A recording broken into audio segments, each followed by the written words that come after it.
Donc, beaucoup aussi combattent parce qu'ils savent que s'ils acceptent ou s'ils laissent les autres accepter, un jour l'autre les ouvre aussi.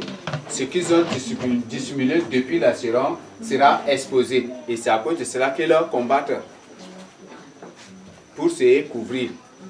Donc, c'est ce qu'ils sont en train de faire.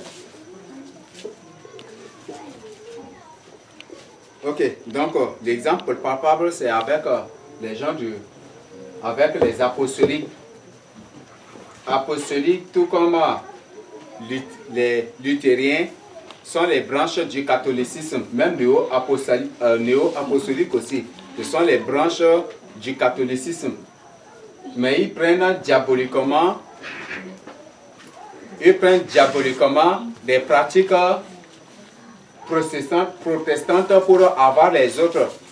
Or, c'est des gens qui travaillent dans la même couvent, qui travaillent pour leur seul maître qui est Satan et l'Antichrist. Et ces gens se s'entendent bien. Et même, on voit, même eux-mêmes, ils n'ont pas peur aussi, ils n'ont pas honte de dire que ce sont les catholiques qui nous ont financé de faire ceci, c'est nous aussi, nous travaillons ensemble et eux-mêmes, ils n'ont pas peur aussi de s'exposer, de présenter. Mais le but de tout cela, c'est parce que c'est pour empêcher aux fidèles de les quitter, de les abandonner, pour venir à la vérité. Donc, c'est ce qu'ils ont l'habitude de faire. Donc, comme ils sont déjà exposés, il faut combattre pour empêcher les fidèles de quitter la voie du mensonge pour venir à la lumière. Donc, c'était ça. D'autres, c'est par orgueil, par arrogance, par cupidité, par jalousie, par l'envie de suprématie, par aveuglement. Donc, c'est ce que nous avons déjà expliqué. L'envie de suprématie. Ils se voient déjà au-dessus de tout le monde. Et ils veulent toujours être au-dessus de tout le monde, même si Dieu ne l'a pas élevé. Voilà, Dieu m'a dit que c'est ça. Dieu m'a dit que c'est ça. Voilà. Alors, Dieu ne lui a même pas parlé. Et là, c'est des choses, ce sont ces gens-là qui s'engagent aussi à combattre la vérité. Beaucoup plus, eux, ils scandalisent plutôt la vérité. Ils scandalisent la vérité. Ils scandalisent les amants qui acceptent la vérité. Beaucoup comme je venais de développer, c'est par jalousie. D'autres, c'est par cupidité. Comme ils s'étaient engagés pour servir Dieu, pour être riches, ou pour être respectés, pour être prévalus, pour être honorés par les autres. Et ils croient que les autres aussi que Dieu utilise, s'étaient engagés aussi comme pour le même but qu'eux. Donc il faut chercher par jalousie à les combattre. Donc c'était ça le problème. Je ne sais pas si sur cette partie il y a des questions. S'il n'y a pas de questions, 11e partie, nous allons voir pourquoi défendent-ils le mensonge. Et puis oui, c'est l'avant-dernière partie. Je voudrais savoir, par exemple, pour ceux qui vivent, par exemple, dans le péché, on peut les classer aussi parmi les combattants de la vérité ou bien eux, ils sont, ouais, leur catégorie, parce qu'en expliquant ici, vous avez dit, si on n'est pas dans la vérité, on est dans le mensonge seulement les deux. Et si quelqu'un vit dans le péché, c'est qu'il n'y a pas la vérité en lui. Or, ceux qui pêchent ici, par exemple, je prends un exemple de lui qui commet l'adultère ou qui vole ou bien qui est infidèle quelque part. On peut le classer aussi dans la catégorie des combattants de la vérité ou bien dans quelle catégorie on le classe. Si une personne commet l'adultère. Bon, c'est un exemple que j'ai donné. Par exemple, un élu qui tombe dans l'adultère. Est-ce qu'on peut le classer aussi parmi les combattants de la vérité ou bien où est sa position là? Ou par exemple, si par les élus, même si on tombe dans le monde, par exemple, les prostituées ou bien les collecteurs d'impôts, comme je disais. Ok. Commettre un péché n'est pas synonyme de combattre la vérité. Combattre la vérité, c'est autre chose. C'est quand on sait bien que c'est la vérité, on empêche aux autres d'alentour d'accepter. En utilisant tous les moyens possibles, peut-être des diffamations, des mensonges, raconter des mensonges, ou peut-être faire d'autres choses, créer d'autres stratégies pour empêcher aux âmes d'être sauvées. Donc c'est ça le combat contre la vérité. Mais la Bible nous dit que même nous qui demeurons dans la sainteté, nous qui demeurons dans la sanctification, que nous ne cessons pas de brancher, que nous branchons tous de différentes manières. Et ce que Dieu veut quotidiennement de nous, c'est la confession de nos péchés. Donc commettre un péché, ce n'est pas synonyme de combat contre la vérité. Mais si c'est quelque chose que Dieu interdit, Dieu sait bien que tu ne dois pas, tu sais bien que l'adultère c'est quelque chose que Dieu ne veut pas. Tu sais bien que tu pars commettre de Saint, qu'il n'y a pas de pardon pour cela. Il n'y a pas autre sacrifice pour cela. Là c'est très clair. 11e partie, je crois que c'est l'avant-dernière. Pourquoi défends-tu le mensonge? Leur père est le père et le Dieu du mensonge. Le mensonge est des ténèbres. C'est parce qu'ils sont des ténèbres. Et dans les ténèbres qu'ils défendent le mensonge pour que les ténèbres, leur maître et leur Dieu règnent sur l'humanité. Donc ils veulent que le mensonge règne sur l'humanité. C'est à cause de cela qu'ils combattent la vérité. Le mensonge c'est Satan lui-même. C'est le diable lui-même. Donc ils veulent que leur Dieu, le mensonge, règne sur l'humanité. Quand on parle de diable, on parle de rusé. Quand un homme est rusé, c'est une personne qui a des latus dans le mensonge pour avoir les gens. Le Seigneur a dit à ces gens que vous avez pour père le diable. Donc c'est le père du mensonge, le Dieu du mensonge. Nous appelons Dieu, notre père aussi, non? Donc leur Dieu c'est le mensonge. Donc c'est parce qu'ils veulent que le mensonge règne sur l'humanité entière. Et c'est à cause de cela qu'ils combattent la vérité. Donc ce sont les fils des vipères. Je ne sais pas, sinon il y a certaines images ici que je voudrais partager avec vous, mais ça c'est peut-être prochainement qu'on va mettre à votre disposition, je ne sais pas. Vous cherchez à vous projeter demain si le Seigneur permet. Ok, donc c'est ça leur but. Comme ils sont des ténèbres, le mensonge appartient aux ténèbres. La vérité, c'est la lumière. C'est ce que le Seigneur a précisé. Donc s'ils combattent la vérité, c'est pour que le mensonge règne sur l'humanité, leur père Satan. Quel est donc ton camp? Donc maintenant, c'est une interpellation. Quel est donc ton camp? Est-ce que tu décides d'être dans la lumière, d'appartenir à la vérité ou au mensonge? Donc, quel est ton camp? Et c'est à toi de te poser cette question. Même si tu es agent de Satan et que tu es au milieu de nous, pose-toi cette question encore. Et comme j'ai toujours l'habitude de dire, c'est pas encore trop tard. C'est pas encore trop tard. Tu peux prendre une décision. Donc, quel est véritablement ton camp? Est-ce que tu es du malin, tu es du mensonge ou tu es de la vérité?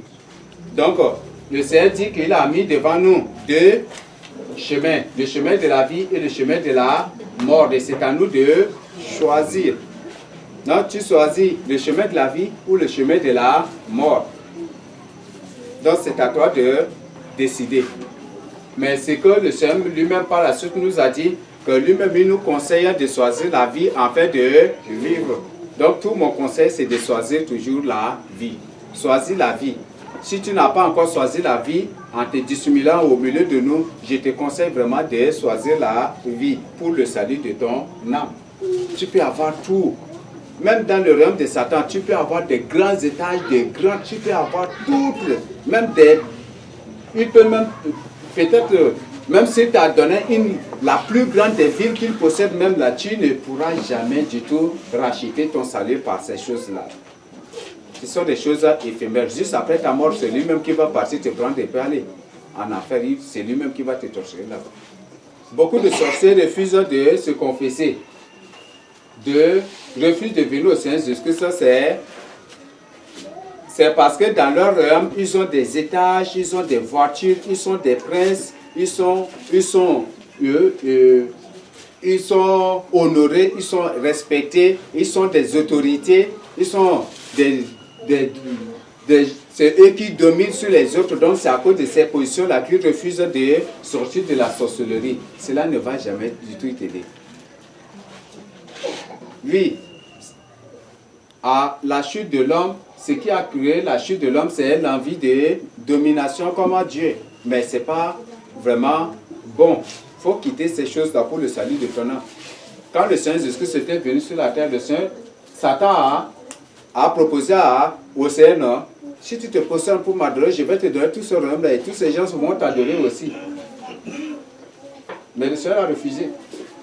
Mais je dis, si tu veux régner, il faut entrer dans, il faut adorer Satan et le Seigneur, et Satan va te faire régner. Mais ce sont des choses éphémères. Ça, c'est des règnes éphémères, des choses qui ne vont même pas t'aider. C'est une source de ruine de ton âme. Ça va te détruire.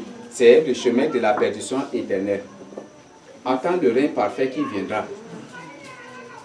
Peut-être par tes pouvoirs de la sorcellerie ou dans ton royaume, tu règnes, peut-être Satan t'accorde une occasion, une grâce de régner pendant 6 ans, 7 ans ou peut-être 15 ans.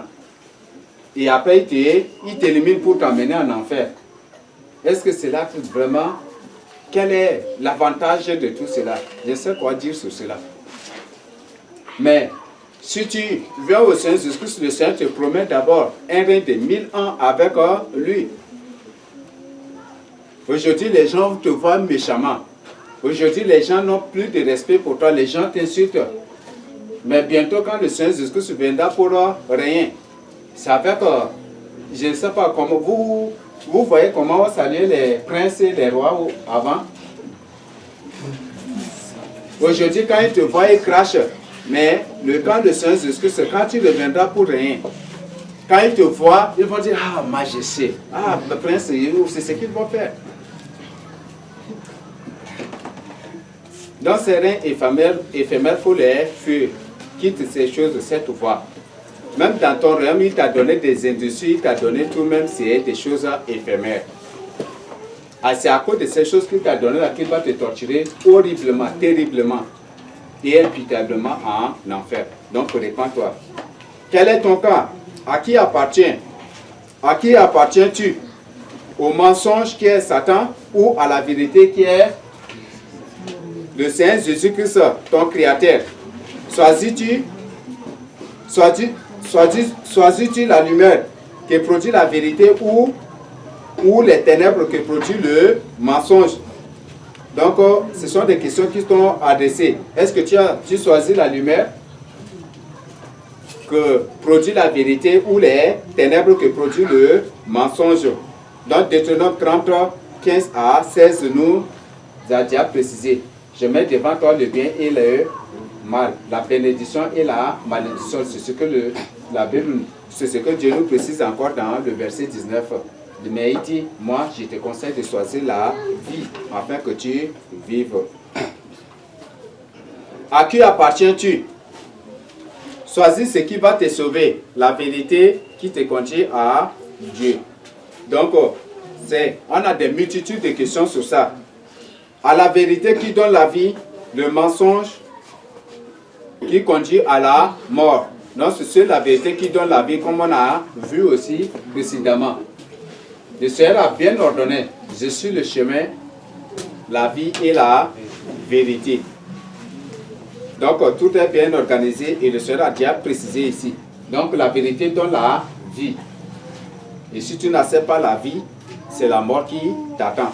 Et ce n'est pas encore trop tard de te repentir si réellement tu es un humain normal. Donc, ce sont là des questions, des points d'interrogation que j'ai à nous poser. Maintenant, dernière partie pour conclure, je nous invite à lire Proverbe 9, verset 4. Donc, cette dernière partie s'intitule « Est-ce déjà trop tard ?» Non, pour toi qui n'as pas encore accepté la vérité, pour toi qui n'as pas encore pris la décision de vivre dans la vérité et de venir à la vérité, de venir à la lumière que produit la vérité. Est-ce déjà trop tard pour toi? Peut-être tu es sorcier, tu es agent de Satan. Est-ce déjà trop tard pour toi de te repentir? Donc nous allons lire ces références pour voir si c'est réellement déjà trop tard. Proverbe chapitre 9, le verset 4. Qui va nous lire? À votre voix, oui. Que celui qui est stupide entre ici.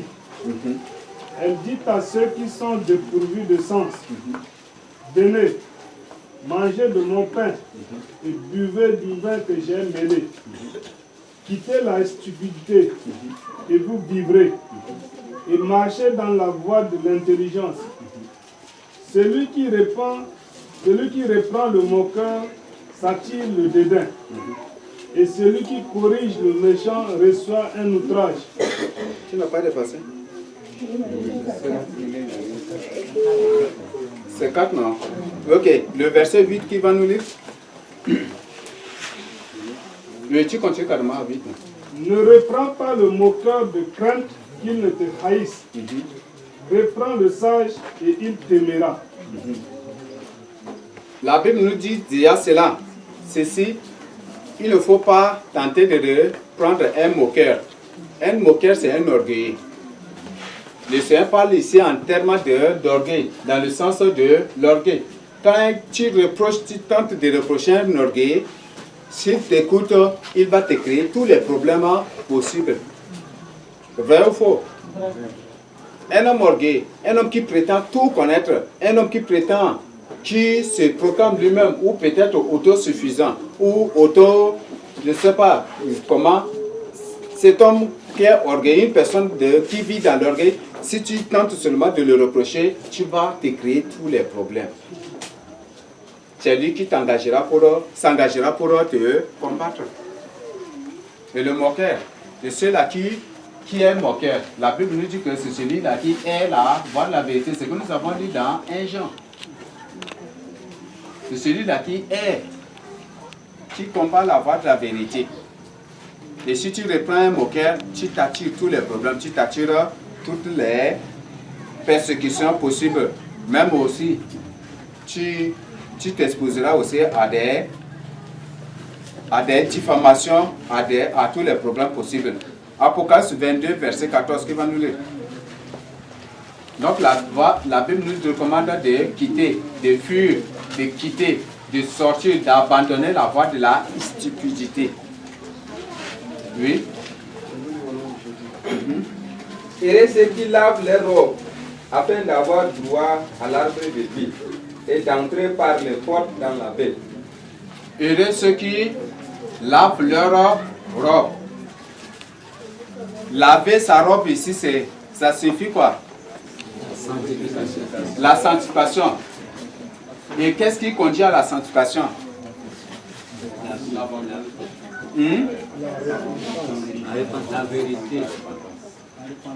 La confession, la vérité. Mais c'est la voie de la sanctification, c'est d'avoir la vérité. C'est la vérité qui sanctifie l'homme. La Bible dit, le Seigneur Jésus-Christ a dit, je me sanctifie pour eux, afin qu'ils soient sanctifiés par la vérité. C'est que Jean 17, verset 19 nous dit. Lave ta robe dans la vérité pour le salut de ton âme. Si tu refuses, si tu combats la vérité, tu ne seras pas sauvé. Lave ta robe dans la vérité, ce que Apocalypse 22, le verset 14 nous dit. Donc c'est seule la vérité qui nous permet, qui nous conduit à la sanctification, à la sainteté, à la justice divine de Dieu. Mais si tu n'acceptes pas la vérité, tu ne pourras pas laver tes robes, jamais du tout. Ta robe, tu ne pourras pas la laver. Elle sera tout le jour souillée. Et après, ça va commencer par s'user et puis c'est déchiré.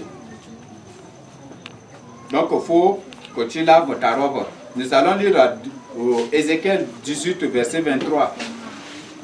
Ce que je désire, est-ce que le méchant meurt, dit le Seigneur l'Éternel. N'est-ce pas qu'il change de conduite et qu'il vit? C'est ce que le Seigneur Jésus-Christ dit ici. Est-ce qu'il désire la mort du méchant? Un méchant, c'est celui qui connaît la voie de la vérité, mais qui refuse de la mettre en pratique. Ou dit marcher. C'est celui qui connaît la vérité, mais qui refuse seulement. qui sait bien la volonté de Dieu, mais qui refuse de la mettre en pratique ou de l'observer. Dans c'est celui-là que le Seigneur qualifie de méchant. Même ces sorciers parmi nous savent bien que c'est la voie de la vérité. C'est pour ça que c'est précipité pour nous combattre, non? Vrai ou faux? Ils savent bien que c'est la vérité, mais ils refusent. Dépend de ça, ils sont des rebelles et des méchants. Et le Seigneur nous interpelle, nous dit ici, il nous interpelle ici. Il nous pose cette question, est-ce qu'il veut notre mort? Il ne veut pas notre mort, il veut juste qu'on se répande. Il faut qu'on se répande seulement pour notre salut, c'est ce qu'il dit. Le verset 32 qui va nous lire. Ézéchiel 18, 32. Je dis au nom de Jésus. Car je ne désire pas la mort de celui qui meurt, dit le Seigneur, l'Éternel. Convertissez-vous donc et vivez. Je ne désire pas la mort de celui qui meurt. Convertissez-vous donc et vous vivrez. Il ne veut pas ta mort. Cette voie de mort, cette voie de perdition éternelle que tu as apprise, le Seigneur ne veut pas. Il veut que tu t'en détournes. Donc il faut choisir la vie pour le salut de ton âme. Ce n'est pas encore trop tard. Le Seigneur te dit clairement ici que lui ne veut pas ta mort. Il ne veut pas. Et il te dit que ce n'est pas encore trop tard. Même Proverbe commun nous dit qu'il y a plus de l'espoir pour un chien vivant que pour un lion qui est déjà mort, non? Non, c'est ce que le Seigneur nous dit ici. C'est une interpellation ici qu'il y a plus de...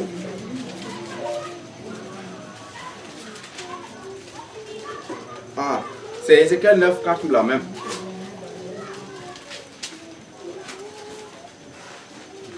Oui, qui va nous lire?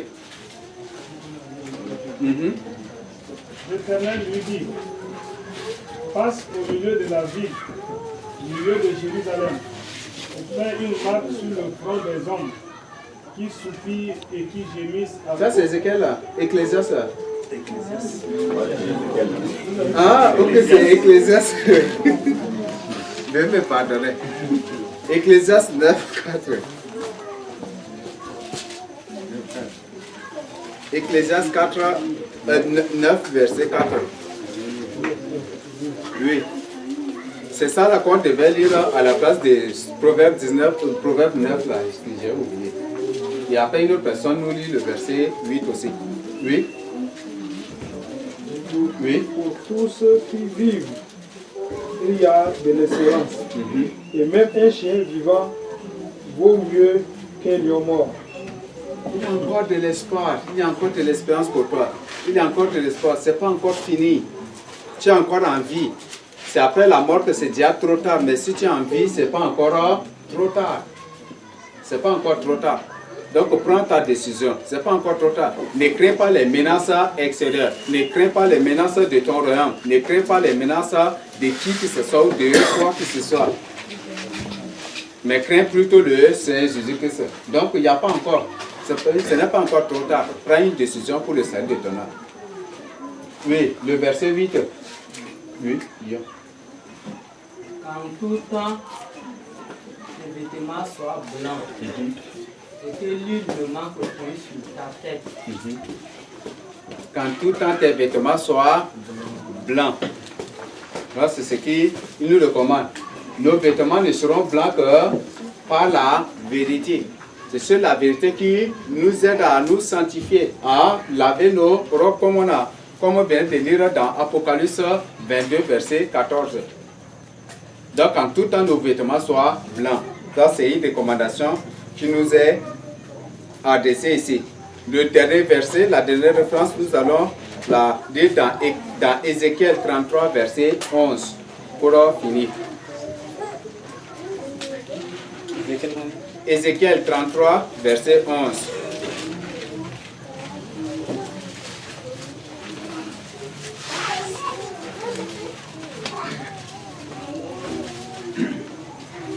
Oui.